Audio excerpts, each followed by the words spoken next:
90 minutos de hacer una visión general de algunos de los procedimientos no invasivos que disponemos en cardiología. Ah, he tratado de darle una orientación clínica con algunos casos prácticos muy rápidos, como para que podamos ubicarnos en el rol que tienen los procedimientos dentro de un diagnóstico. Bueno, estas son imágenes de Lima. Los edificios cada vez están más cerca del mar, la ciudad está creciendo, pero hay todavía algunos lugares tradicionales, clásicos, que ojalá podamos recorrer nuevamente cuando acabe la pandemia. Ayer hicimos ya alguna introducción sobre lo que son las enfermedades cardiovasculares y definitivamente esta imagen es el reflejo fiel de lo que es la enfermedad cardiovascular, ¿no? Acá tenemos un grupo de gente, todos están felices, o la mayoría. Algunos, como el caballero acá, está molesto, acá parece que le duele algo, pero el que está más feliz con el fructuoso de los hombros es el que está peor, porque tiene, vean ustedes, la presión arterial en 188,93, hipertensión en estadio 3 según los europeos. El caballero que está acá pasando de incógnito, 177,102, entonces definitivamente la enfermedad a veces no se manifiesta, uno de repente no sabe el problema que tiene, y esto si no se detecta, si no se controla, pues significa lo que hablábamos ayer de muertes por enfermedad cardiovascular, sea coronaria o sea cerebrovascular. Cada vez hay más muertes, esto también lo vimos ayer, y desafortunadamente la enfermedad no solamente genera muerte, sino también discapacidad. Hablamos ayer de estos números del estudio de Tornasol 1 y 2. El Tornasol 3 lamentablemente tuvo que frenarse por la pandemia. Y la tarea pendiente que hay de que la totalidad de pacientes sepan que son hipertensos, Tornasol 2 menos la mitad lo sabe, y que todos estén adecuadamente controlados. Entonces, empezando con algunos números y un síndrome clínico que es la hipertensión arterial, directamente relacionada con la sexta y séptima causa de muerte reportadas en el MINSA de las 25 primeras causas, enfermedad isquémica del corazón, enfermedad cerebrovascular, la novena causa, enfermedad hipertensiva per se. Entonces están dentro de las primeras causas, un problema que, como vimos con la primera imagen, es silente y que mucha gente ni siquiera sabe que lo tiene. Cuando se haga la clase de hipertensión arterial, se van a hacer las cifras diagnósticas y van a ver ustedes la diferencia que hay entre la presión de consultorio, que es lo que medimos con el paciente, con todas las limitaciones de los 15 minutos que dura la consulta. No es igual que si hacemos una medida con un dispositivo que se llama MAPA, en donde podemos discriminar presión diurna o en vigilia, presión nocturna cuando el paciente está durmiendo, o presión de 24 horas, y en base a los promedios hacer nuestro diagnóstico, observen que son menores que la cifra de consultorio. O la otra estrategia, que es el automonitoreo domiciliario, donde la persona se mide la presión durante una semana y si el promedio es por encima de 135/80, hacemos el diagnóstico de hipertensión. Entre el MAPA, que es el primer procedimiento que vamos a revisar, y el AMPA, hay ventajas y desventajas. La principal ventaja del MAPA es que mide la presión a las 24 horas, permite diferenciar el hipertenso de bata blanca y el hipertenso enmascarado, que son unos fenotipos bastante importantes y complejos a veces de diagnosticar. Nos da mediciones nocturnas, y el otro aspecto es que nos da el resalto matinal. Vamos a ver qué significa esto después. Lamentablemente es costoso, es costo mayor que tomar la presión en consultorio y no siempre está disponible. Entonces, si empezamos con casos clínicos y MAPA, es un paciente de 52 años, evaluado por cefalea, dolor precordial atípico, no relacionado con el esfuerzo, mayormente al amanecer y en estrés. Antecedente familiar, el padre hipertenso, había tenido un accidente cerebrovascular, pero el paciente era normotenso en las consultas ambulatorias. Consultas, o sea, más de una vez, El paciente iba con síntomas y se le encontraba con la presión arterial normal.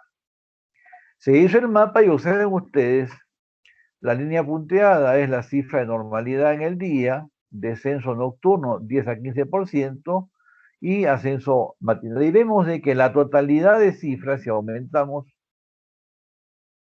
vean ustedes que todas las presiones están por encima de lo normal. Y cuando el paciente se despierta con cefalea es cuando la presión está más alta. Entonces, definitivamente, este es un caso de un hipertenso enmascarado que en la consulta era normotenso y el mapa demostró que era una hipertensión arterial no controlada, incluso durante la fase de sueño también la presión está por encima de lo normal. Esto no se puede medir con el automonitoreo. Entonces, una de las ventajas que tiene el mapa. Además que me da pues lo que sucede durante 24 horas.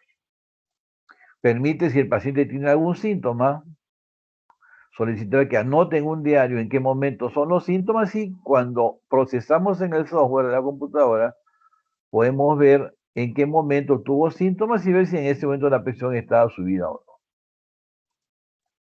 Y no siempre conseguimos que el paciente sea tan adherente como este caballero que a la consulta de seguimiento iba con su cuadrito, día, noche, tomaba la presión sistólica, diastólica y vemos pues que el paciente con el tratamiento se adhirió y la presión estaba perfectamente bien controlada.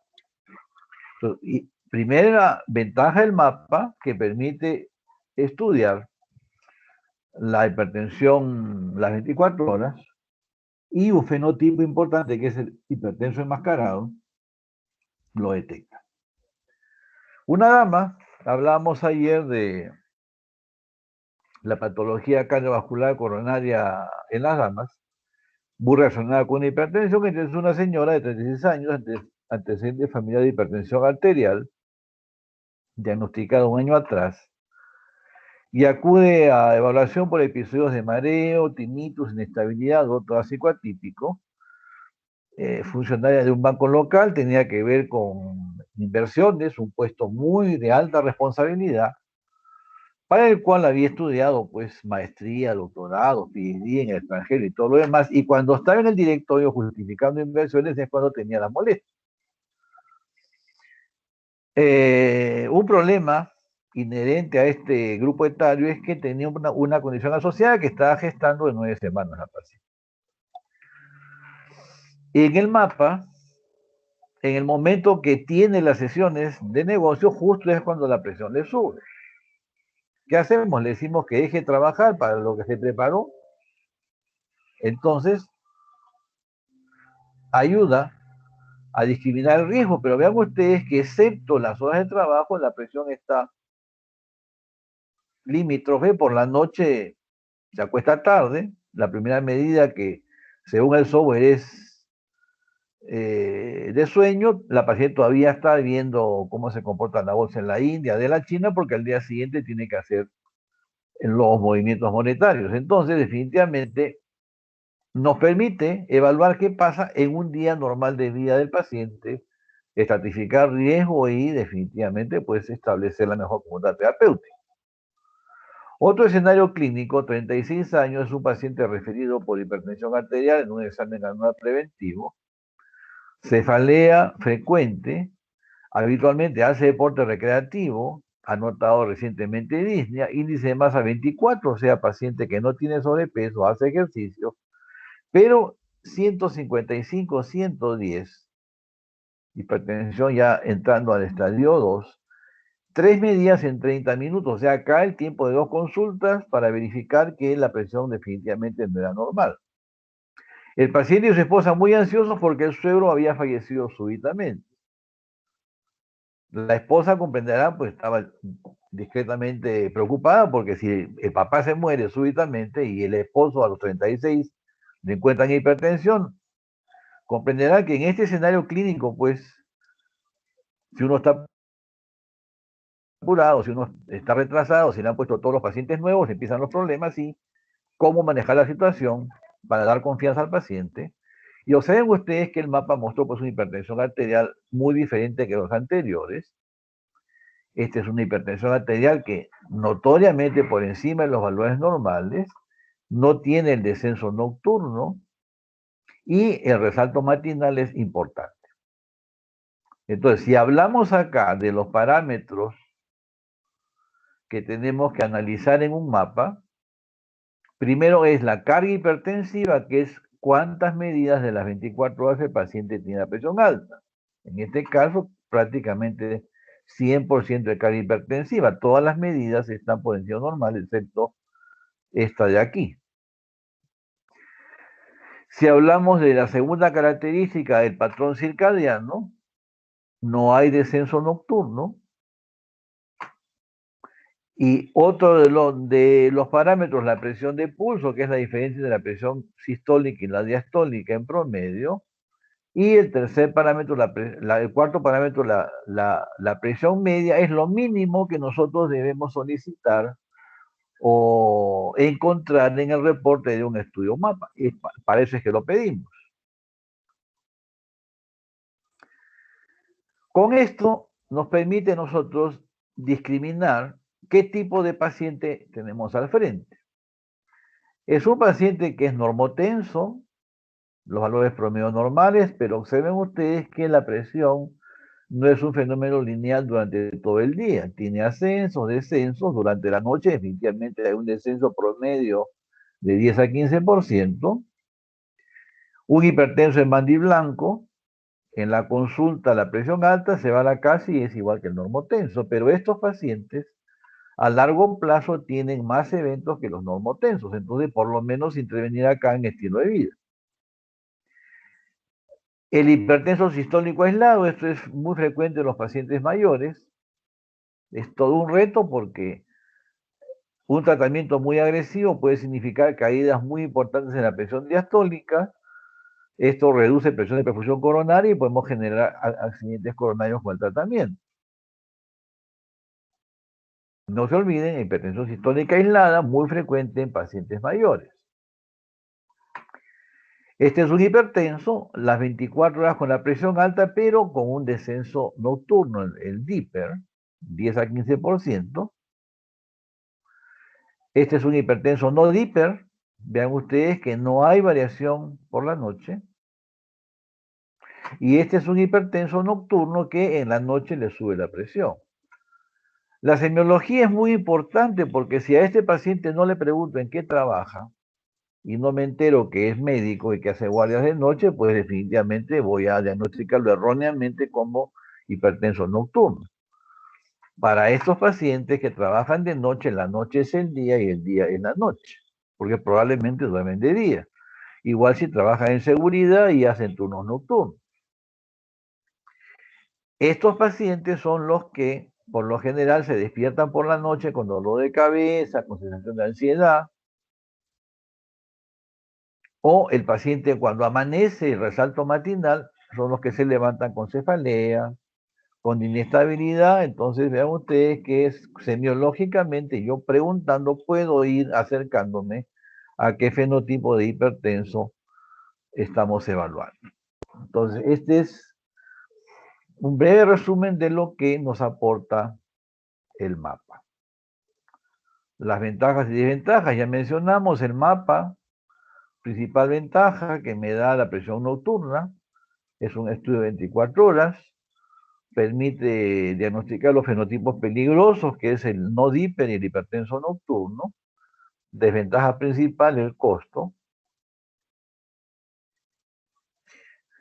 Cuando hablamos de hipertensión arterial, que es el síndrome que hemos elegido como para hablar de exámenes auxiliares, tenemos que tener presente pues, que el corazón es un órgano que se daña, y aquí uno de los procedimientos no invasivos muy importantes, que es el electrocardiograma, o un estudio de imagen básico, el ecocardiograma. No olvidar que la hipertensión arterial no solamente daña el corazón, sino también daña los vasos, y es importante evaluar de alguna forma el estado vascular mediante un examen de imagen, el espesor mínimo carotidio, búsqueda de placas, la velocidad de onda de pulso, que es un examen que no está disponible porque requiere un equipo que es un poquito costoso, Pero uno muy sencillo, que es el índice tobillo-brazo, tomar la presión arterial en el tobillo y en el brazo, si es menor de 0,9, califica daño vascular. Y no olvidar que el riñón es el tercer órgano blanco a evaluar en el paciente hipertenso, que con un simple examen de creatinina por fórmula podemos establecer la depuración. Y si pedimos microalbuminuria en orina simple, y esta es más de 18, significa que en los próximos 10 años el paciente ya va a ser proteinuria. O sea, tenemos 10 años para evitar que aparezca proteinuria ya dosable en un examen de orina simple. Cuando hablamos de procedimientos auxiliares, tenemos que tener presente algunos criterios. Uno, si está disponible o no, porque yo no voy a hacer pues un examen que salió en la última publicación americana o europea como el mejor, pero si no hay en el Perú, ¿qué hago? ¿Es disponible o no es disponible? O si hay, ¿cuánto cuesta? Y si la información que me da va a ser efectiva para una conducta terapéutica. Pero algo muy importante es el valor predictivo que tienen los procedimientos. Esto es tal vez lo más importante cuando elegimos qué examen realizar, porque si yo sé que un examen me predice accidentes mayores que pueden ser muerte o discapacidad, obviamente ese procedimiento tengo que hacerlo. Si ese procedimiento predictor es de bajo costo, definitivamente primera elección, y si encima es ampliamente disponible, es como para incluir en el protocolo básico de oración. Entonces, cuando hagamos nuestros diagnósticos, diseñemos nuestro plan de trabajo, tenemos que tener en cuenta si los exámenes que van a pedir tienen un valor predictivo importante, tienen un costo que justifique solicitarlos y si están o no disponibles.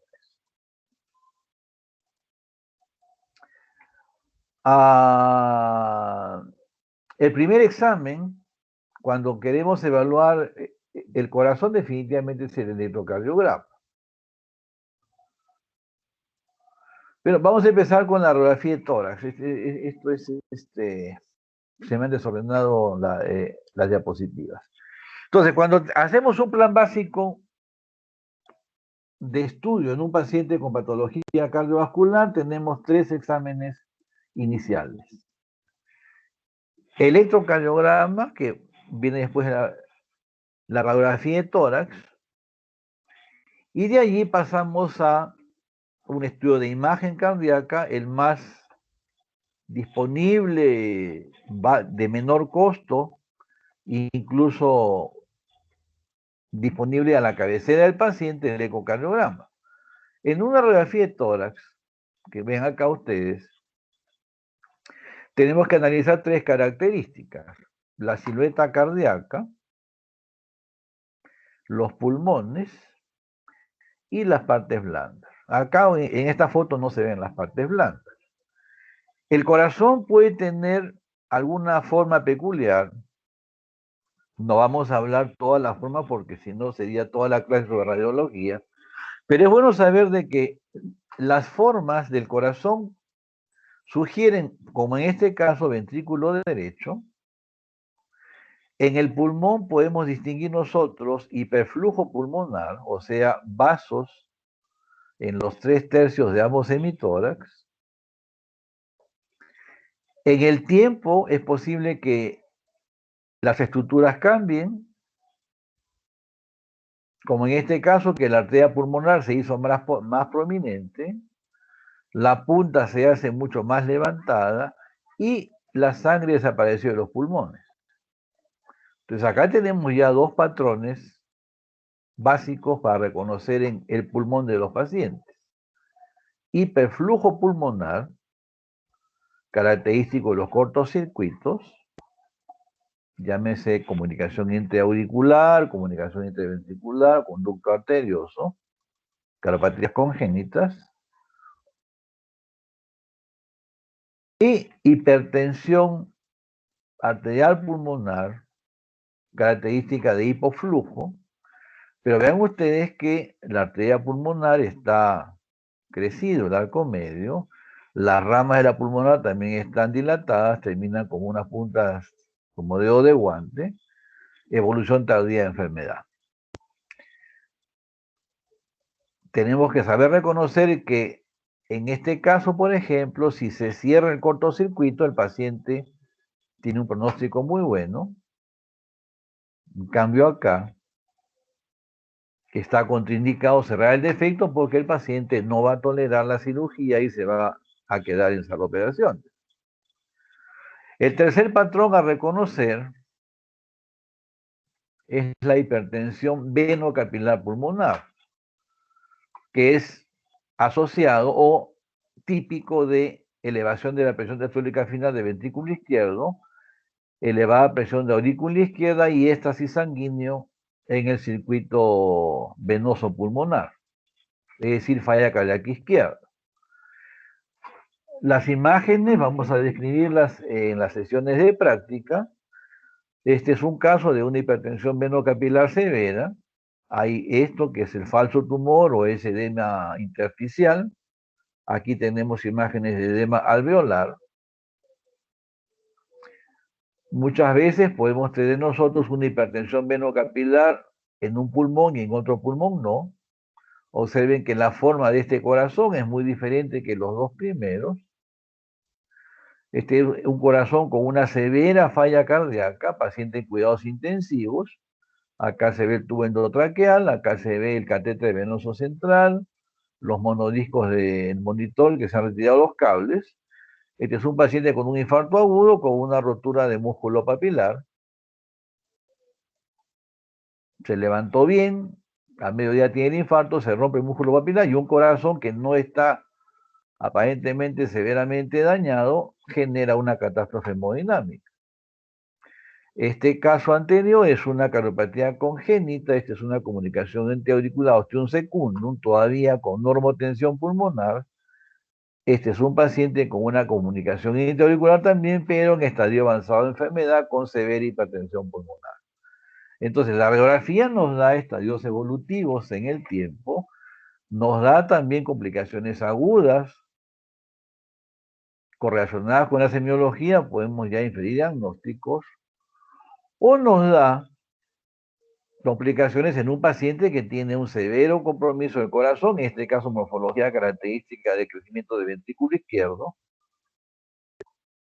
Este es un paciente hipertenso, en una emergencia hipertensiva, tuvo una rotura espontánea de cuerda tendínea mitral, también es una insuficiencia mitral aguda, la sangre se está yendo selectivamente hacia las venas pulmonares derechas, por eso tenemos acá signos de hipertensión venocapilar solamente en el emisoras derecho. Entonces, como comprenderán ustedes, si yo ya conozco la historia clínica del paciente, conozco los signos del examen físico, voy a estar en capacidad de interpretar lo que la radiografía de tórax me presenta. En este caso, voy a tener crépitos en el emisoras derecho, en el emisoras izquierdo no hay crepitantes, voy a tener un impulso ventricular izquierdo importante, posiblemente un cuarto ruido.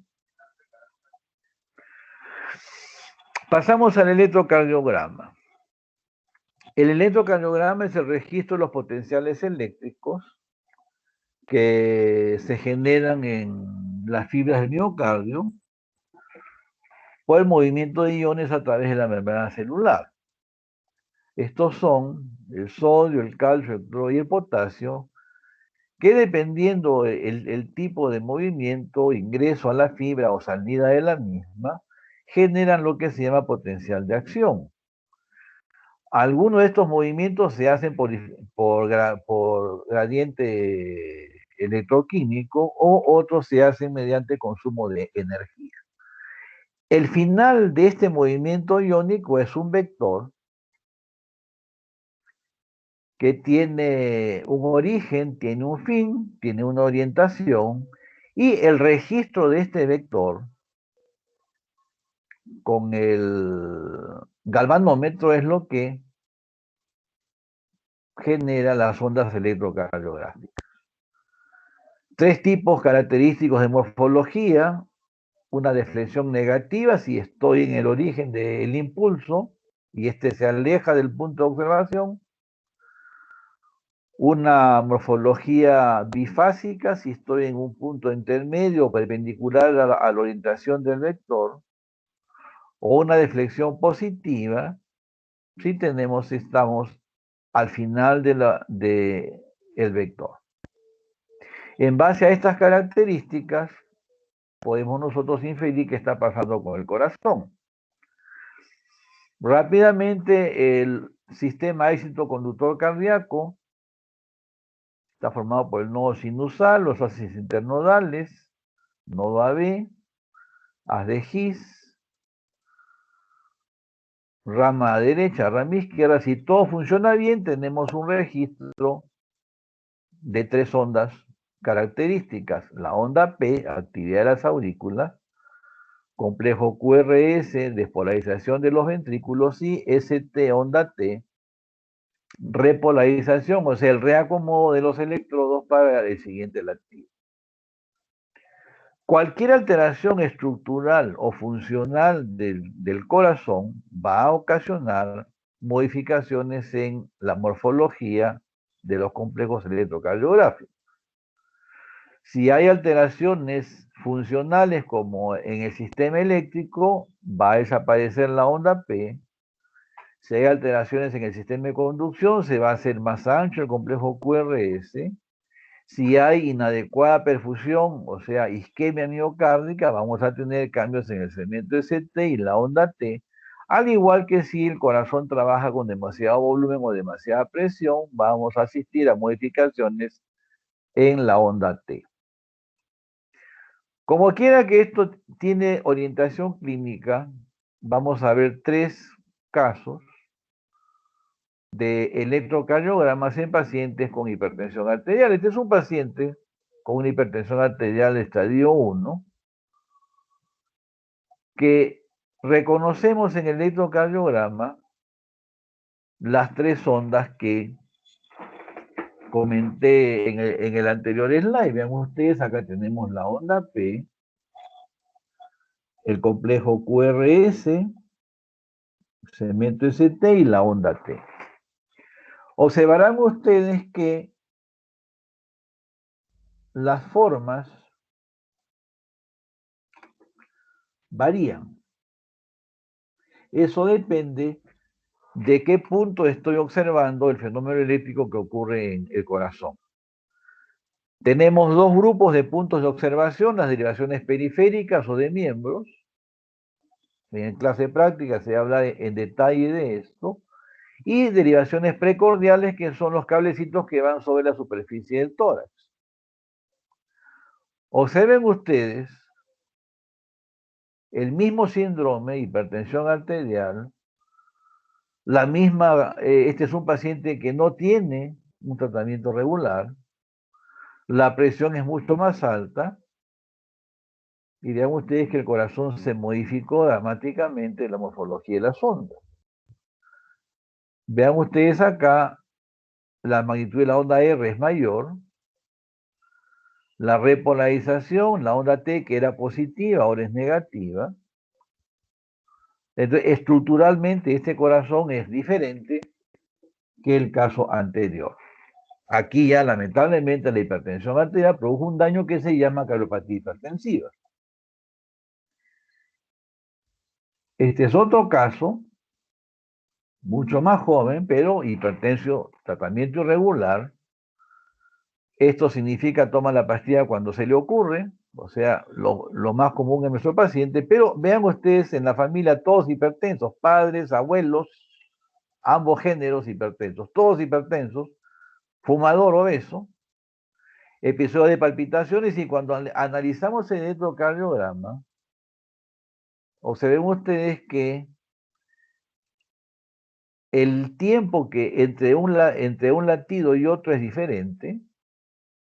Desapareció la onda P.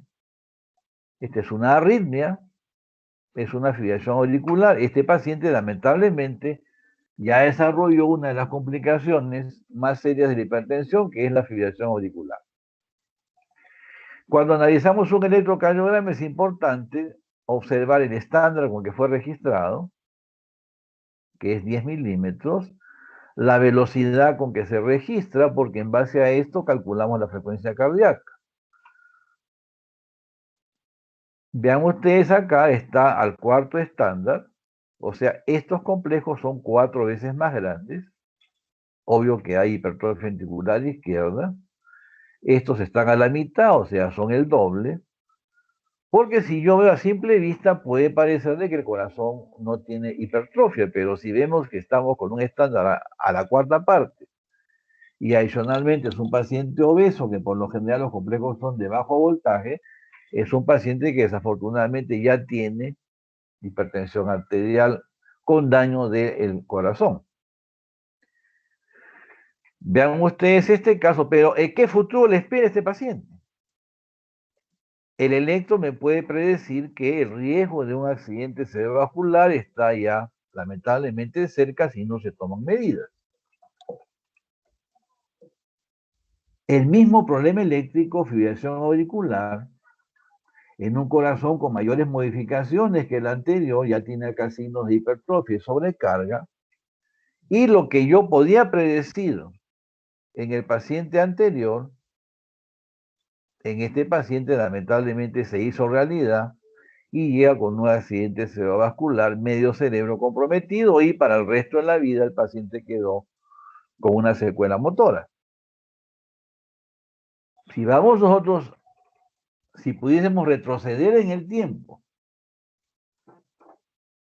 ¿por qué le pasó esto? Hipertensión sin tratamiento. Y si vamos al anterior caso, que todavía no ha tenido el problema, tratamiento irregular, o sea, lo que el electro me puede predecir, hablando de valor predictivo, es que le espera una discapacidad. Y si vemos que a los 32 años quedarse con hemiplegia, pues es más que catastrófico. Entonces, el electrocardiograma es un elemento muy importante de estudio que me indica en forma indirecta si el corazón funciona adecuadamente o no, si el corazón ya se dañó, y me puede predecir el futuro que le espera a los pacientes si no tomamos medidas para evitarlo.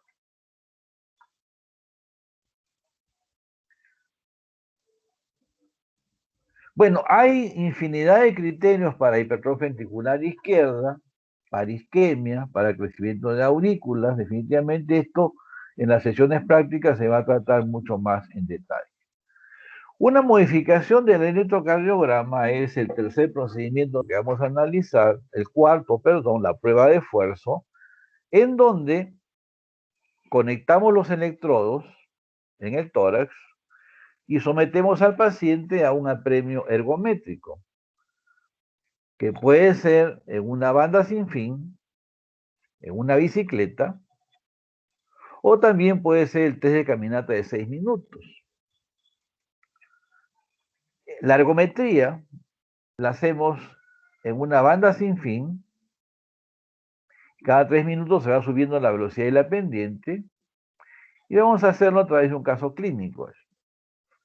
Paciente de 31 años de edad, motivo de consulta, dolor torácico, es hipertenso, hipertriglicemidémico, fumador, presión arterial controlada, toma sus tratamientos, frecuencia cardíaca normal, pulmones limpios, ritmos cardíacos rítmicos, no soplos, y iban a participar en una de estas carreras de maratón aficionado, y quería ver si estaba en condiciones o no.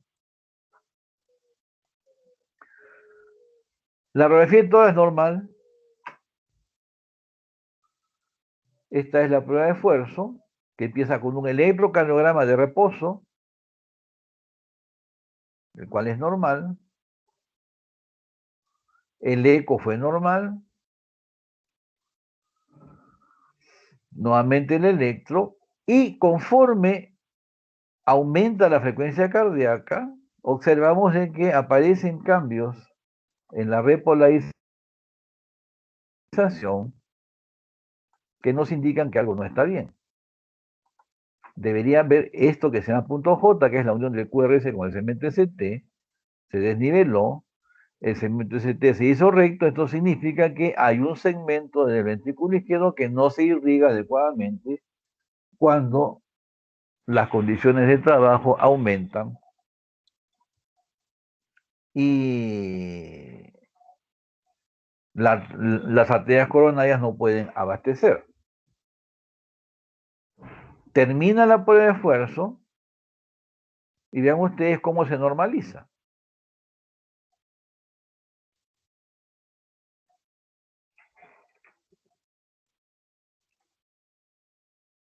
Y cuando el paciente acaba, nuevamente empieza a hacer estos cambios. Entonces, en estos casos, la sospecha es que hay una arteria que no está en buenas condiciones.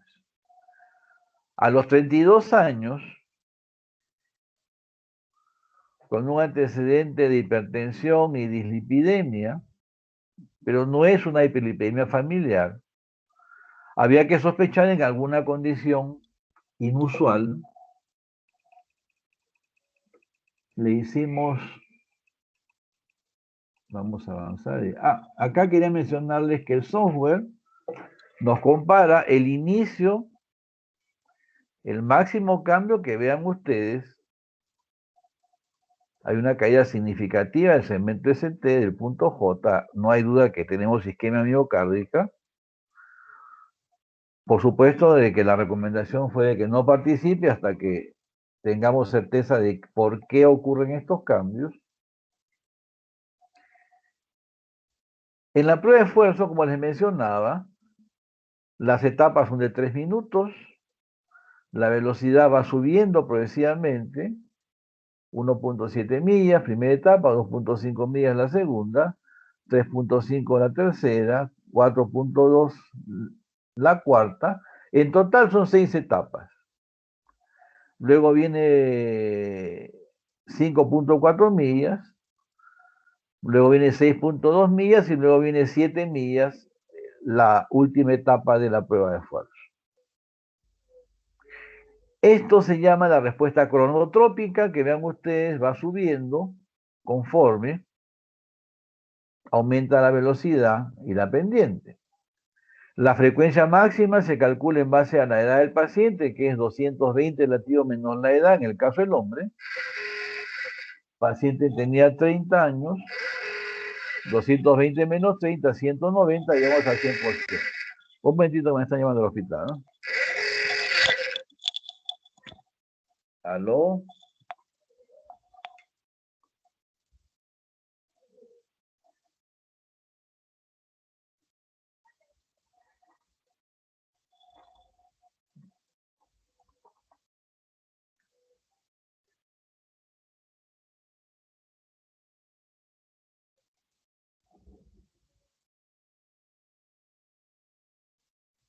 Aló, Sani, ¿qué tal? ¿Qué tal? Sí, quería saber cómo has amanecido. Te llamo en un momento porque justo ahorita estoy haciendo clase. Ah, ya, perfecto, ya. Carlos, ¿está bien?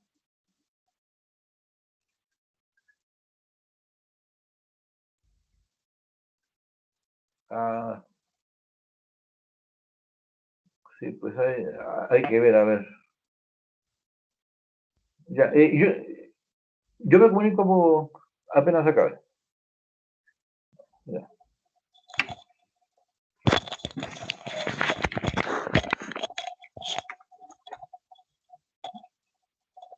Aló. Bueno, les decía que en una prueba de esfuerzo tenemos que buscar que el paciente llegue al 100% de la frecuencia cardíaca, si no el examen no es completo. Entonces, por ejemplo, si yo sé que es un paciente que tiene 30 años y en el examen me reportan que solamente llegó hasta 155, la pregunta es, ¿y si hubiera llegado hasta 190, qué hubiese pasado? Por eso es que tenemos que saber qué se pide en el examen, qué es lo que me debe informar el examen. Si una prueba de esfuerzo no llega por lo menos al 90%, es un examen que había que analizar por qué no se llegó al 90 o 100%. El paciente tuvo síntomas, el paciente se agotó y eso tiene que estar reportado en el resumen. respuesta cronotrópica, la frecuencia cardíaca, respuesta inotrópica, la presión arterial, que vean ustedes cómo va subiendo 120, 135, 150, 165, 180, que es la cifra máxima que por lo general se llega en una prueba de esfuerzo. Y a los 2 minutos debe haber bajado por lo menos debajo de 140, 150 está el límite. Un paciente hipertenso que llegó a la cifra máxima de presión y se recupera. Se puede decir de que la hipertensión está controlada. También tenemos que ver nosotros la respuesta basmotrópica, es decir, si con el ejercicio aparecen arritmias, la respuesta dromotrópica, si con el esfuerzo aparecen trastornos de conducción, y si hay unos signos isquémicos.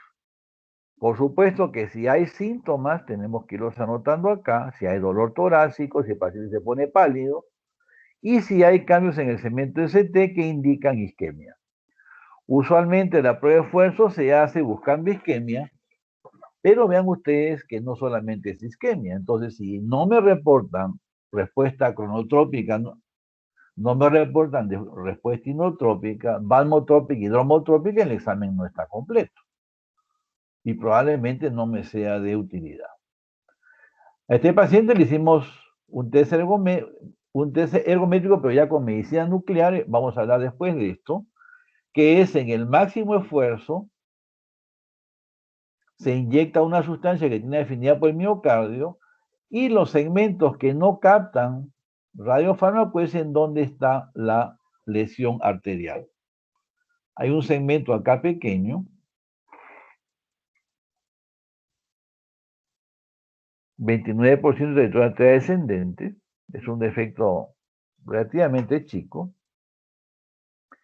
y el paciente había nacido con lo que se llama un puente intramiocárdico. Esta es otra técnica de imagen, me he adelantado, pero en el esfuerzo máximo, el segmento que se profundiza en el miocardio desarrolla isquemia y por eso los cambios. En este caso es manejo médico. Esto se llama puente intramiocárdico que dependiendo la magnitud de la profundización y la longitud del puente, del segmento que está introducido en el espesor parietal, tenemos los diferentes signos clínicos de los pacientes. Este es otro ejemplo. Cuando hacemos una prueba de esfuerzo, este es un paciente privado, hacemos si el paciente está tomando medicamentos o no, el paciente tiene antecedentes, es hipertenso, es diabético, es epidémico, fuma, historia familiar, tiene síntomas o no tiene síntomas, hace ejercicio o no hace ejercicio, y por qué se hace la prueba. Yo no puedo decir al paciente, señor, suba y hacerlo que empiece a caminar porque no sé a quién le hago la prueba. Y desafortunadamente es un examen que alguna vez los pacientes se han muerto haciendo la prueba de esfuerzo. Este paciente, vean ustedes, si analizamos, llegó hasta la quinta etapa, 18% dependiente, llegó hasta 166 latidos por minuto. Vean ustedes la respuesta de la presión arterial, 105, 110, 120, 125, 130, 145, el paciente no es hipertenso. El otro paciente es hipertenso y obviamente su respuesta no es igual que un paciente normotenso. Pero a este paciente, como dice la canción de Rubén Blades, la vida da sorpresas, iba también a participar en una competencia deportiva, funcionario de un banco local, 100%, y en la recuperación me hizo una arritmia, me hizo una gracia, y por supuesto, pues motivó preocupación porque él estuvo con esta taquicardia aproximadamente 10 minutos y desapareció, como llegó, desapareció. Pero observen ustedes que como súbitamente cambia de un ritmo sinusal normal a una arritmia de alta frecuencia. Posteriormente le preguntamos si en algún momento había tenido palpitaciones y el paciente dijo, bueno, que sí, que cuando estaba muy tenso a veces el corazón como que se le aceleraba. Esto es lo que pasaba. En este momento, pues uno no puede demostrar que está preocupado, más bien tenemos que darle seguridad al paciente, la presión no cayó, el paciente estaba echado, pero vean ustedes que desapareció la onda P. QRS es ancho, pero el tiempo entre un latido y otro es exactamente el mismo. Cambia a un patrón de QRS estrecho, sigue la taquicardia, sin onda P, y posteriormente, espontáneamente remite onda P, QRS, onda T. La recomendación acá, bueno, si quiere correr maratón, quiere participar en una maratón, vaya a hacerle barra a alguien, usted no puede correr la maratón.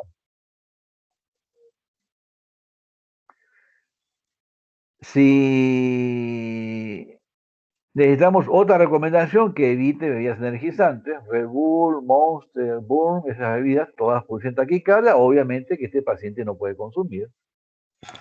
Tampoco mate de coca si va de turismo a la altura. Tampoco puede consumir antigripales de mezcla. Y si se le va a realizar algún procedimiento dental, tiene que ser agente anestésico sin vasoconstrictor, porque si no podemos tener episodios de taquicardia durante el procedimiento dental. Entonces, vean ustedes que un paciente que no tenía aparentemente nada, asintomático, sin factores de riesgo, esta es una historia breve que se hace, la respuesta durante la prueba era completamente normal, y en el periodo de recuperación fue que hizo la taquicardia. Por eso es de que cuando hacemos la prueba de esfuerzo, nosotros no podemos, apenas acaba el apremio ergométrico, decía, señor, se acabó, vístase, no, tengo que observar si hay problemas después del ejercicio. Y en este caso, pues tuvimos un problemita que menos mal se solucionó espontáneamente. Cuando hagan la clase de arritmias con el doctor Orellana, les va a decir de que esta es una taquicardia supraventricular con conducción aberrante y esta es una taquicardia supraventricular probablemente por la entrada nodal. ¿Por qué supraventricular? Porque si ustedes ven el QRS es estrecho, entonces es antes de las de His. Pero por momentos hay una vía que bypasea el aire de His y se va directamente hacia el ventrículo derecho y por vecindad activa el izquierdo, por la morfología del electrocardiograma. Bueno, esta es la prueba de esfuerzo. El ecocardiograma es el quinto examen que vamos a analizar. Es un examen que mediante el empleo del ultrasonido nos permite tener imágenes del corazón. Si seguimos con la hipertensión arterial, el ecocardiograma tiene una indicación clase 2A, nivel de evidencia B. ¿Qué significa esto? Cualquier procedimiento o tratamiento tiene niveles de indicación. Clase 1 es cuando todos están de acuerdo que sirve y debe hacerse. Clase 2, cuando hay controversia si se hace o no se hace. 2A se hace y la mayoría está de acuerdo que se haga. 2B se puede hacer, pero la mayoría opina que no es recomendable. Y clase C, cuando todos están de acuerdo que no se debe hacer. Los niveles de evidencia, cuando es A, son estudios randomizados o metaanálisis. Nivel de evidencia B son series de pacientes, estudios de cortes, casos controles. Y nivel de evidencia C es opinión de expertos. Por supuesto que cuando varios expertos coinciden en lo mismo, aparecen los registros, las series de pacientes, y cuando el fenómeno es muy frecuente, un registro de pacientes a veces motiva a hacer un estudio randomizado. O sea, el nivel de evidencia A empieza con la opinión de un experto o con la observación de un experto. Pero eso es lo que está escrito y eso es como ahora es la medicina basada en evidencia. Pero una cosa es la medicina de escritorio, que no, los que salen por la televisión no ven pacientes, y otra cosa es el que está en tópico de emergencia y llega el paciente, doctor, me ahogo. ¿Qué hago? ¿Qué me da? Obvio que no le puedo decir, señor, voy a hacer un randomizado, espérese 4 años el resultado y viene para ver qué cosa le doy, el paciente ya viene muerto. Entonces, la evidencia tiene sus pros y contras. Entonces, nuevamente, este concepto de valor predictivo cardiovascular, disponibilidad, costo efectivo y un concepto adicional que es el estudio de eso no reproducible, es decir, si en donde se haga y quien lo haga, el resultado va a ser el mismo. Desafortunadamente, la ecocardiografía es operador dependiente. Un ejemplo de operador dependiente, pues, o sea, no es igual lo que hace con la pelota, por mencionar un jugador, Cristiano Ronaldo, y lo que puede hacer nuestro expresidente Toledo con la pelota, pues, ¿no? Entonces, eso se llama operador dependiente. El ecocardiograma tiene un valor predictivo importante, el Doppler, una disponibilidad prácticamente masiva, es con entrenamiento en sitios entrenados, es muy reproducible y definitivamente es costo efectivo, como vamos a ver más adelante. Existen infinidad de parámetros que se buscan en un ecocardiograma: masa ventricular izquierda, hipertrofia, función sistólica, función diastólica, etcétera, etcétera. Pero lo que buscamos es graficar el ciclo cardíaco, que semiológicamente ayer vimos cómo se podía hacer. La diferencia es que cuando hacemos un ecocardiograma, estas imágenes podemos verlas en tiempo real, como veíamos acá. Esto se llama modo bidimensional. Yo puedo registrar en un solo punto lo que pasa en el corazón, las curvas de presiones, y tenemos acá, vean ustedes que esto es el ventrículo izquierdo, esto es el ventrículo derecho, el septum interventricular, la pared posterior, la pared anterior del ventrículo derecho. En diástole, el septum es más delgado que en sístole. Acá el corazón se ha contraído porque hubo el movimiento de iones que activó eléctricamente. El fenómeno eléctrico lo registro con el electro, el fenómeno mecánico lo registro con las curvas de presiones, y la imagen me da los cambios de dimensiones de las cavidades en cada momento del ciclo cardíaco. Aquí el Doppler color, que es el registro del movimiento de los glóbulos rojos en este sector, yo puedo verlo en un solo punto y tengo los espectros de flujo, que ahí veíamos los dibujitos verdes. Vean ustedes, este es un examen en tiempo real, este es lo que se ve cuando yo pongo el cursor en este punto, veo la fase de llenado rápido, diastasis, sístole auricular. Si yo pongo el cursor en este punto, veo el flujo aórtico como un solo triángulo. Si yo hago una corrida de modo M con color, voy a ver dos humos, un humo de la fase de llenado rápido, un humo de la fase de la contracción auricular, si estamos en el ritmo sinusal. Esto es el espectro de flujo. Yo puedo irme más abajo a ver las venas pulmonares, y en la vena pulmonar voy a ver una onda sistólica, una onda diastólica y una onda auricular, mismo ciclo cardíaco, pero visto en diferentes puntos. Ahora yo puedo poner el cursor en el anillo mitral y voy a tener las ondas de desplazamiento del plano del anillo mitral, una onda diastólica temprana, una diastólica tardía, corresponde a la sístole auricular, una velocidad sistólica inicial, fibras longitudinales endomiocárdicas, una segunda onda, que son las fibras oblicuas y circunferenciales mesoepicárdicas. El mismo ciclo cardíaco, pero con diferentes modos de estudio. Esto ya son las curvas de volumen. Si nos concentramos el ojo en la aurícula, ven ustedes que tiene 3 tamaños. Vamos ahora acá hay un tamaño, 2 tamaños, 3 tamaños. Si le ponemos nombres, cuando la aurícula aumenta, la mitral se cierra, fase de reservorio.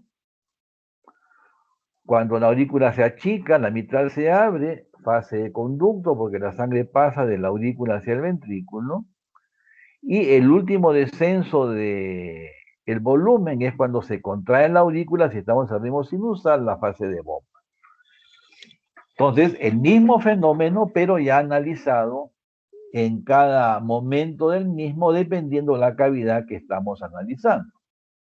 Por ejemplo, la función de reservorio tiene un valor pronóstico muy importante con mortalidad y con morbilidad cardiovascular. Solamente un parámetro de la función auricular. Eso es lo que se llama costo efectivo, valor predictivo. Esta es la curva de formación del ventrículo. Cuando el ventrículo se contrae, la sangre sale por la aorta, entonces la cavidad se reduce de tamaño, la cavidad se reduce de tamaño. Cuando la mitral se abre en este punto, el ventrículo aumenta de tamaño, la curva aumenta de tamaño. Entonces, el signo cardíaco en este visto, la curva de volumen del ventrículo izquierdo.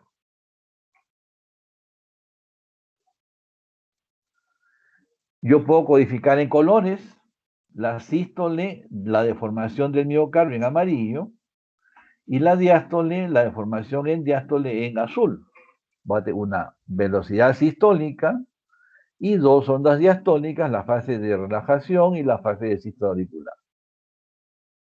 El mismo ciclo cardíaco, pero visto con otra tecnología. La técnica avanza y también puede hacer reconstrucciones tridimensionales. Este es un estudio que hemos hecho en el hospital. Este es el volumen del ventrículo izquierdo. Este es el volumen de la aurícula. Y vean ustedes que cuando el ventrículo se achica, la aurícula crece. Cuando la aurícula se achica, el ventrículo se agranda. Yo puedo con el software hacer las curvas de presiones, las curvas de volumen, pero necesito números para una decisión y le pongo los números a los volúmenes que movilizan el corazón y permite calcular el gasto cardíaco por un modo tridimensional, que es ya un modo mucho más directo. Entonces, comprenderán ustedes que si yo uso la ecocardiografía como vimos ayer, estoy en capacidad de seguir en el tiempo las modificaciones estructurales y funcionales que el corazón tiene y obviamente puedes hacer un diagnóstico y un pronóstico, un tratamiento adecuado para cada estadio evolutivo de la enfermedad de los pacientes. Hablamos del valor predictivo y uno de los parámetros que nos da la ecocardiografía es, por ejemplo, calcular la masa del ventrículo izquierdo, o sea, cuánto pesa el ventrículo izquierdo. Es fácil deducir de que este ventrículo, que tiene un espesor parietal mayor, tiene una masa mayor que este ventrículo, que el espesor es menor. ¿Qué significa aumento de masa? En el tiempo, a mayor masa ventricular izquierda, mayores eventos cardiovasculares. Esto es lo que se llama el valor predictivo. Mayor mortalidad por todas las causas. Entonces, si yo tengo un paciente que tiene aumento de masa, significa que este paciente se va a morir más rápido que este paciente. Este paciente va a tener más accidentes no fatales que este paciente. Puede quedar con insuficiencia cardíaca, puede quedar con hemiplegia, con un solo valor que es la masa ventricular izquierda. Cuando aumenta la masa ventricular izquierda, la aurícula izquierda aumenta de volumen. Y si la aurícula izquierda aumenta de volumen, la posibilidad que el paciente desarrolle fibrilación auricular es cada vez más alta, la posibilidad de formación de coágulos en la aurícula aumenta y el riesgo de un accidente mayor cardioembólico aumenta 6 veces. Valor predictivo de un parámetro que es la ecocardiografía. Por supuesto que con el electrocardiograma que detecto fibrilación auricular también estoy prediciendo lo mismo. Entonces, si hablamos cuánto cuesta un electro y cuánto cuesta un eco, el electro tiene un valor predictivo pues superior a la ecocardiografía. En el caso específico de fibrilación auricular. Por supuesto que acá yo veo la causa, veo el humo, que es el éxtasis de sangre, veo la consecuencia del éxtasis, que es la formación del coágulo, y el problema que ocurrió, que es un accidente embólico. Solamente el crecimiento de la aurícula izquierda es un predictor de mortalidad, que es costo-efectividad. La combinación de los diversos índices diastólicos o de llenado, el flujo mitral, la vena pulmonar, el Doppler tisular y la propagación de flujo permiten calcular si tengo una disfunción diastólica tipo 1, tipo 2, tipo 3 o 4. Antes eran 4 tipos, ahora solamente han puesto 3 tipos, pero yo he propuesto un quinto tipo que no está dentro de estos 4 tipos. Pero bueno, nosotros lamentablemente no estamos en capacidad de escribir libros porque falta pues soporte económico, logístico, etcétera, etcétera. Pero vean ustedes cómo varían las características del flujo mitral, cómo varían las características de la propagación de flujo, cómo varía la vena pulmonar y las velocidades miocárdiacas, cómo varían en cuanto a magnitud, a duración, y esto es lo que nos hace predecir, por ejemplo, si el paciente tiene relajación lenta, que es en este estadio, la mortalidad es menos de la mitad que si el paciente está en una difusión tipo 2 o tipo 3. Todas las causas de muerte o muerte cardiovascular. Esto es lo que se llama valor predictivo de los procedimientos. Entonces, si en el ecocardiograma me mandan el informe y no me ponen una difusión diastólica tipo 1, tipo 2, tipo 3 o tipo 4, efectivamente, pues el examen no me es útil. Es como me dicen, tienes acá un Aston Martin, que es un auto pues, de alta gama, fíjate que es color plateado, qué bonito el carro, tiene una polarizada, perfecto, pero no me dicen que el motor está mal logrado. ¿De qué me sirve el auto? De nada. O sea, si no me dicen los hallazgos completos del examen, obviamente que no voy a poder yo predecir lo que va a pasar con mi paciente y mi tratamiento probablemente no va a ser lo agresivo que debe ser para revertir este pronóstico.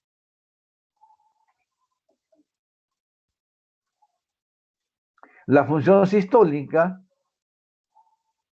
vean ustedes cómo se contrae el corazón aquí y comparado con este corazón. Pero si me dicen, ¿qué paciente tiene mayor sobrevida? Por supuesto que este paciente comparado con este.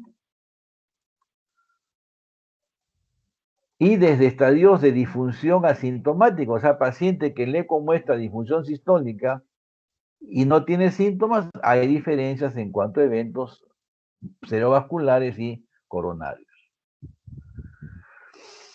El séptimo examen que vamos a analizar es el ultrasonido vascular, porque los ductos que llevan la sangre a todos los tejidos se afectan por la presencia de factores de riesgo, por el estrés hidráulico que produce la hipertensión arterial, y definitivamente dentro de la hipertensión también tiene indicación 2A a nivel de evidencia B. Por supuesto que esto ha tenido, actualmente hay controversias. Ahora solamente se acepta de que si se ve placa, hay valor predictivo, pero la placa no aparece de frente a placa, primero se engruesa la íntima. Yo pienso que encontrar engrosamiento miointimal es diagnosticar enfermedad subclínica y ese paciente tiene un perfil de riesgo muy diferente que un paciente paciente que no tiene engrosamiento. Y el tratamiento obvio que es diferente en estos pacientes. Si yo les pregunto qué ven ahí, definitivamente pues muy difícil que lo puedan reconocer, pero si veo todo el fenómeno, es un paciente con obesidad abdominal. Este perfil lo vemos en todas las cuadras, en todos los ómnibus, en todas las combis, en todas las esquinas. Y esto significa que el paciente tiene posibilidad de todo este entorno de riesgo. Hipertensión arterial, tolerancia a la glucosa, dislipidemia heterogénica, que tiene triglicéridos altos, HL bajo, LDL pequeño y denso, resistencia a la insulina, hígado graso, hiperuricemia, todo por incremento de la grasa visceral. Cuando vean ustedes un paciente como estos, obligación medir el perímetro abdominal, medir la cadera, y si el índice de cintura-cadera es menos de 0,9, definitivamente en el hombre y más de 1 en la mujer, ese paciente sospechar que tiene probablemente o todos estos componentes o la mayoría de estos componentes ya activados. Y tienen acá, ya esta es una publicación de Circulation, obesidad abdominal, significa activación neurohumoral, fenómenos vasculares, fenómenos metabólicos, que a la larga, hipertensión arterial, diabetes, dislipidemia, y a largo plazo, pues enfermedad vascular aterosclerótica. La angiotensina 2 es uno de los mediadores más estudiados y el que hay que tener mucho cuidado cuando se elige un tratamiento, tanto para hipertensión o falla cardíaca, porque vean ustedes todo lo que está involucrado en la activación del sistema de angiotensina aldosterona. Disfunción vascular, incremento de estrés oxidativo que gatilla inicio de daño vascular, inflamación tisular, remodelado tisular, entonces esto significa inicio y progresión de aterosclerosis. Y esto visto en imagen es lo que ven acá con ultrasonido vascular. Entonces, si yo sé que mi paciente potencialmente tiene todas estas condiciones, una forma de reclasificar el riesgo, si yo, por ejemplo, con las tablas que presentamos ayer, lo califico como bajo riesgo, si tiene engrosamiento, automáticamente sube a riesgo intermedio. Si el paciente lo califica como riesgo intermedio y en el ultrasonido vascular encuentra engrosamiento, automáticamente sube a alto riesgo. Si es de alto riesgo, desafortunadamente significa que ya estamos cerca a un accidente mayor, porque pasaría a muy alto riesgo. Esto es la publicación que ayer yo había superpuesto mis imágenes. Esto lo presentamos en un evento al otro lado del mundo. Esto fue en el Congreso Mundial de ECO en Grecia en 2007. Llevamos imágenes vasculares, un vaso normal, esclerosis, engrosamiento, placa, una placa complicada porque ya tiene punto de calcificación. Vean ustedes la diferencia que hay entre un paciente de 47 años control normal. Acá está la referencia del evento. Una dama de 61 años, hipertensa, diabética, dislipidémica, profesora de una universidad privada local, que quería hacerse unos retoques estéticos y en el examen preoperatorio se pide pues un riesgo quirúrgico cardiovascular. Encontramos este perfil de riesgo. El electro tenía repolarización atípica, la onda T de bajo voltaje. Hicimos un eco, el eco fue normal, la prueba de esfuerzo también, con respuesta hipertensiva. Y cuando vimos la carótida, nos encontramos con un engrosamiento. Por supuesto que se hizo la recomendación que aparte de los arreglos estéticos teníamos que modularle agresivamente el perfil de riesgo, si no, esto podía devenir un accidente mayor. El paciente que vimos que su electrocardiograma era anormal, que tomaba la pastilla cuando se le ocurre, que hace deporte recreativo, que fuma, vean ustedes una placa con reducción de la luz de casi 50%. Asintomáticos los dos. Una señora quería verse mejor, un caballero que tiene un buen trabajo, pero no hace caso, no cumple el tratamiento. ¿Y esto qué significa a largo plazo? A largo plazo significa que yo puedo tener un paciente que va a hacer una placa, tuvo un infarto a los 52 años, a las 48 horas se murió, y esta señora se rompió la placa, un fragmentito se fue al cerebro y se quedó con hemiplegia para el resto de la vida. Y encima con afasia.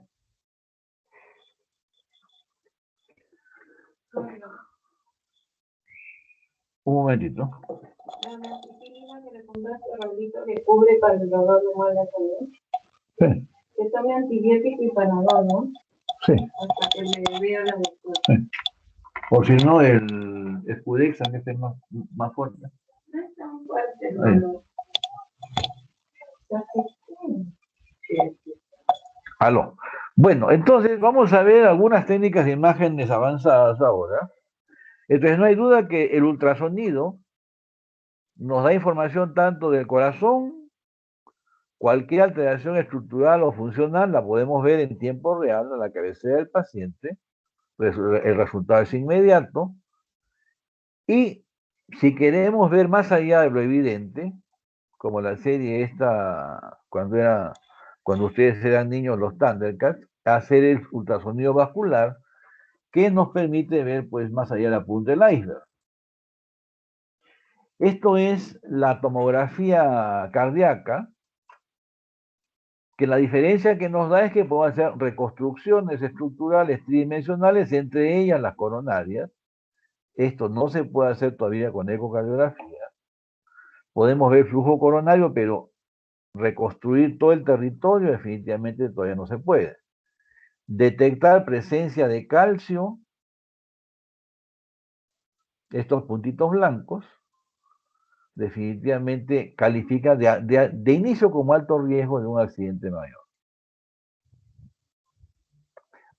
Actualmente, cualquier nivel de calcio coronario ya reclasifica riesgo. Antes era más de 400. Ahora, calcio es igual a incremento de riesgo.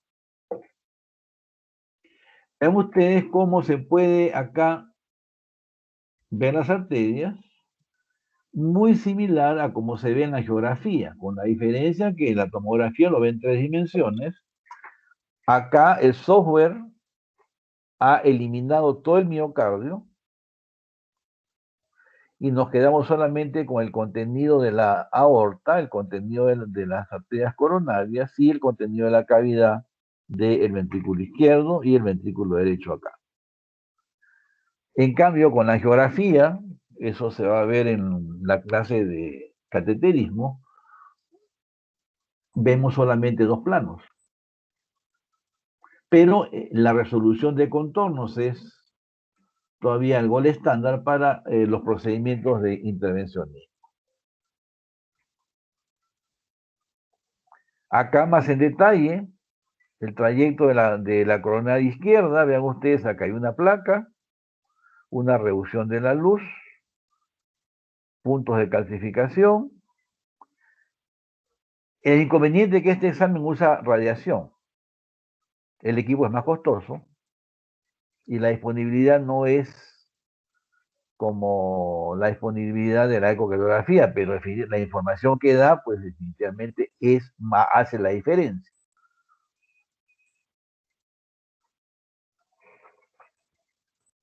Otro ejemplo de tomografía, este es una embolia pulmonar, paciente semiológicamente, dolor torácico, disnea súbita, diagnóstico diferencial de los síndromes coronarios agudos. Vean ustedes, tronco arteria pulmonar, rama derecha, rama izquierda, un trombo tapando casi el 100% de la luz de la arteria pulmonar, de la rama derecha arteria pulmonar. Vean ustedes, acá el trombo parecía ser que se originó en una vena de miembros inferiores, porque como una salchicha, un corte transversal, porque con estas técnicas yo puedo hacer cortes como quiera. Se ve que la oclusión es casi total de la rama izquierda de la arteria pulmonar. Otro ejemplo de tomografía, esta es una técnica radiológica, es un detector como un túnel que manda múltiples disparos de radiación. Los más avanzados en uso clínico están en 512 cortes. Acá en Lima el más veloz que hay es de 256 cortes. En el hospital recientemente se ha instalado uno de 128 cortes, esto es hecho con una máquina de 68 cortes. O sea, con 128 la resolución es superior a este estudio que se ve pues de gran resolución. La ventaja de la mayor cantidad de cortes es que se puede hacer estudios con frecuencia cardíaca alta, incluso niños. Porque una de las condiciones para este estudio es que la frecuencia cardíaca esté por menos de 60 latidos por minuto. En cambio, con los de 256 o más, aún con taquicardia se pueden hacer los estudios. Esto es la resonancia magnética. Esta es una técnica de imagen en donde el equipo emite ondas magnéticas que hacen vibrar los componentes atómicos del corazón del organismo, sobre todo los átomos de hidrógeno vibran, y esta vibración es captada por una antena, y la antena envía esa información a un software que procesa y nos da imágenes del corazón, de los pulmones, de cualquier área del cuerpo humano. ¿Qué aporte hace la resonancia? La diferencia que marca es que caracteriza los tejidos. Me dice si hay fibrosis, por ejemplo, en este caso. Ustedes ven acá, la banda negra es el miocardio, la banda blanquecina es un área de fibrosis, esto se llama realce tardío. Cuando es mesoepicárdico, por lo general son las enfermedades miocárdicas infiltrativas, acá igual mesoepicárdico. Cuando es transmural, este es característico de la enfermedad coronaria. Entonces, si yo hago una geografía coronaria y la arteria que está obstruida va a esta zona, ahí se quedó, porque así le ponga el mejor bypass, ya no se va a recuperar porque esto es una cicatriz. En cambio, la zona negruzca, este es músculo sano, músculo indemne.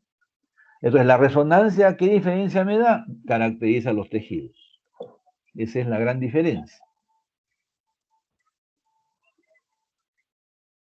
Esto es medicina nuclear comparado con resonancia.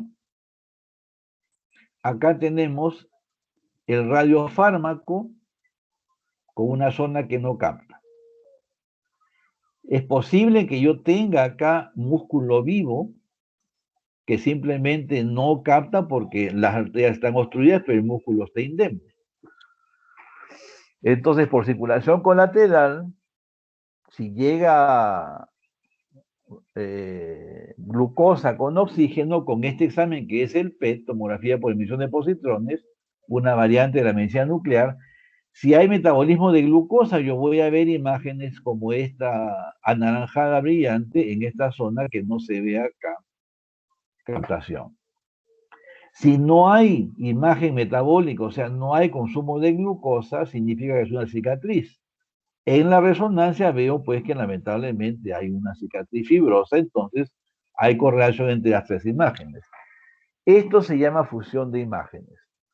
Por ejemplo, si yo tengo en la perfusión miocárdica un defecto de perfusión que no se repite en el PET y en la resonancia no hay realce tardío, este músculo se puede revascularizar y el paciente va a mejorar funcionalmente.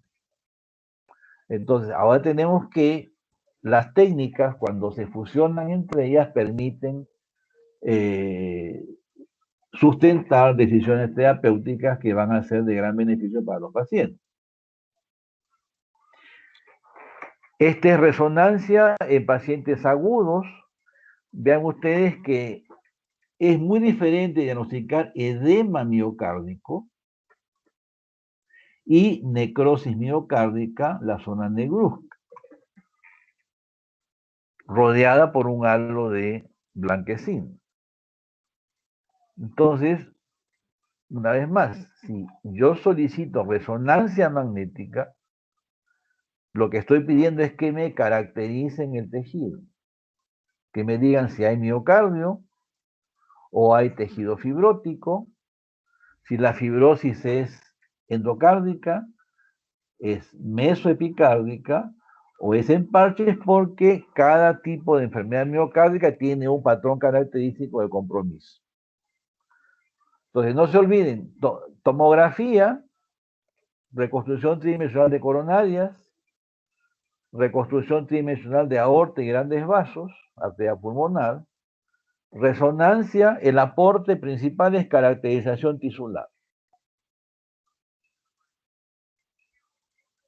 Hoy en día la resonancia puede detectar también el movimiento de la sangre, por supuesto que los procesadores, cuando son más veloces, pueden procesar más datos y ya no solamente las estructuras sólidas, sino también la sangre. Entonces, aplicando un software que detecta movimiento o la vibración de los glóbulos rojos en 3 orientaciones, X, E, G, Y y Z, permite evaluar el flujo en la sangre dentro de las cavidades. Y el software permite codificar en azul el ventrículo derecho, en amarillo el izquierdo, tanto en diástole como en sístole, en este caso una insuficiencia tricúspide severa y una insuficiencia mitral de grado leve. Por supuesto de que yo no voy a pedir una resonancia para ver una insuficiencia mitral, porque eso lo hago con el eco. La resonancia cuesta pues casi 10 veces más que un eco. Y el estetoscopio definitivamente pues permite escuchar el soplo tricúspide. Entonces, si yo necesito caracterizar el tejido del ventrículo derecho, además de evaluar el flujo tricúspide, bueno. Pero con el eco podemos nosotros tener información de la insuficiencia tricúspide. Este es el examen de medicina nuclear que hablamos en antes con el caso clínico del señor que iba a hacer maratón. Cuando hay zonas que no captan, significa que la arteria que está nutriendo esta zona está obstruida. Si yo consigo que la zona que en un examen de esfuerzo no capta, hago una reinyección en reposo y capta, esta zona es isquémica, esta zona está viable. Si tanto en el esfuerzo como en el reposo no hay captación, esta zona es una cicatriz, lamentablemente es un músculo que ya se perdió. Definitivamente la tecnología sigue avanzando y ahora la resolución de los equipos permite estudiar la aurícula izquierda, cuya pared es pues casi 5 veces más delgada que la de los ventrículos. Entonces, para poder evaluar aurícula izquierda necesito yo software o equipos de una resolución muy alta, porque no es muy sencillo estudiar la pared de la aurícula izquierda. Si seguimos con la hipertensión arterial, las condiciones de trabajo del hipertenso, del ventrículo izquierdo del hipertenso, generan modificaciones estructurales en el ventrículo izquierdo. Pero ustedes deben recordar que el ventrículo izquierdo está conectado con la aurícula izquierda. Y si el ventrículo izquierdo tiene condiciones de trabajo que no son las mejores, aumento del espesor parietal, aumento de la rigidez, disfunción diastónica, la aurícula va a pagar las consecuencias. Y lleva a una dilatación auricular, como ven acá. La pared está más gruesa, se contrae bastante bien, pero la aurícula, vean ustedes, tiene aspecto esférico y su movimiento es diferente a este. Entonces, el miocardio auricular también se enferma, se produce lo que se llama miopatía auricular, que como consecuencia directa tiene la fibrilación auricular, que ya sabemos que tiene un impacto pronóstico muy, muy importante. Hoy en día, mediante ecocardiografía, podemos nosotros estudiar las curvas de la aurícula. Estos son estudios nuestros que hemos hecho. Este es un paciente normal, un paciente hipertenso, donde la aurícula está trabajando mucho más de lo debido. Un hipertenso de ritmo sinusal, que la aurícula ya está claudicando, ya no tiene casi fuerza contráctil.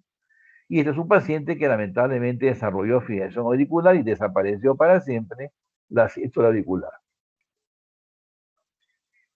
Esto que es cambios funcionales, podemos nosotros ahora ir a una evaluación estructural. Con eco llegamos hasta evaluación tridimensional volumétrica de la aurícula, evaluación de la deformación de la aurícula, lo que se llama el strain, que da las curvas, reservorio, conducto y bomba. La resonancia me da también el volumen, la tomografía también me da el volumen, pero la tomografía me reconstruye las venas pulmonares, por ejemplo, que con el eco no lo puedo hacer. Entonces, si yo quiero ver si hay alguna vena pulmonar que no llega a su sitio, tomografía cardíaca. Con el eco indirectamente puedo verlo, pero la tomografía me dice está en tal punto y me permite diseñar una terapéutica quirúrgica correctiva. Pero si hablamos de qué me ofrece la resonancia me puede decir que hay fibrosis en la pared de la aurícula. Si yo veo fibrosis, lamentablemente la fibrilación auricular llegó para quedarse, ya no es reversible. Y los últimos software permiten ahora cuantificar cuánto y dónde está la fibrosis que tiene la aurícula izquierda. Esta es una reconstrucción tridimensional de real cetadíodo de gadolinio con resonancia de la aurícula izquierda. Por supuesto que este estudio cuesta pues 20 veces más que un ecocardiograma, casi 55 veces más que un electrocardiograma y casi 60 veces más que una consulta. O sea, el cerebro del médico pues es lo que menos se valora dentro de la cadena de costos de salud, cuando debería ser al revés, porque si yo no sé qué voy a pedir de la técnica, no sé lo que me muestra la técnica, definitivamente pues la técnica no es nada.